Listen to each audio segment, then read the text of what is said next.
আসসালামু আলাইকুম দর্শক বন্ধুরা, সবাই কেমন আছেন? আশা করছি আল্লাহর রহমতে সবাই অনেক ভালো আছেন।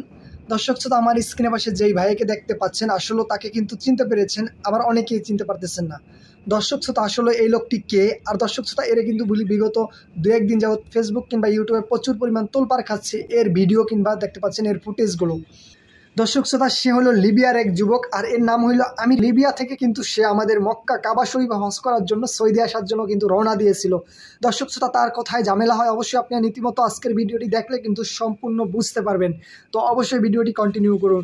দর্শক শ্রোতা, সে যখন তার পাসপোর্ট নিয়ে সেগুলো এয়ারফুডের ভিতরে আসে, দর্শক শ্রোতা, তার ইন্টারন্যাশনাল যে পাসপোর্টের নামটা থাকে ওইটার ভিতরে যদিও একটু ঝামেলা হয়ে যায়। আর ওই সময়ে দর্শক শ্রোতা কী করে, বিমানের যে পাইলট ছিল আসলে তাকে কিন্তু নেওয়ার জন্য কিন্তু প্রস্তুত ছিল না, এবং কি তারা নিবে না এরকম কথাই কিন্তু বিমানের লোকেরা কিংবা বিমানের যে পাইলট ছিল সে কলম এই কথাগুলোই বলেছিল।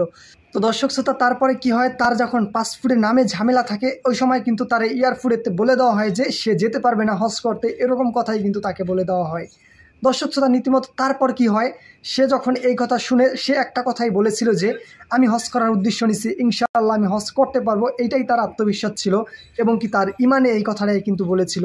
তো দর্শক শ্রোতা, তারপরে কি হয়, সে যখন এই কথা বলে তারপরে কিন্তু কিছুক্ষণের মধ্যেই কিন্তু যেই বিমান তারে না নিয়ে যখন ল্যান্ড করে, দর্শক শ্রোতা মানে বুঝতে পারতেছেন, এই আমির ইসলামকে না নিয়ে যেই বিমান ল্যান্ড করে কিছুক্ষণের মধ্যেই কিন্তু সেই বিমানে যে কোনো একটা সমস্যা দেখা যায়। আর এই কারণে দর্শক শ্রোতা, যখন বিমানটিতে সমস্যা দেখা দিয়েছে আর ওই কারণে বিমানটি আবার ব্যাক করতে হয়েছে ওই এয়ারফুডে। তারপরে ওই বিমান চেঞ্জ করে যে হজের যেই লোকগুলো ছিল ওই বিমান চেঞ্জ করে অন্য বিমানে ওঠার পরে কিন্তু ওই বিমান রীতিমতো দর্শক শ্রোতা, তারপরে কি হয়, ওই বিমানটিও কলম কিছু দূর যেতে না যেতেই কিন্তু ওইটি বিমানেও একটা সমস্যা দেখা দিতেছিল। এরকম কিছুই ওই বিমানের পাইলট আবার নির্দিষ্ট দিয়েছে এবং কি বলেছিল পাইলটে। দর্শক শ্রোতা, এরপরে কিন্তু রীতিমতো কি হয়, দ্বিতীয় বিমানও কিন্তু ব্যাক করে ওই এয়ারফুডেই কিন্তু আবার ল্যান্ড করতে হয়।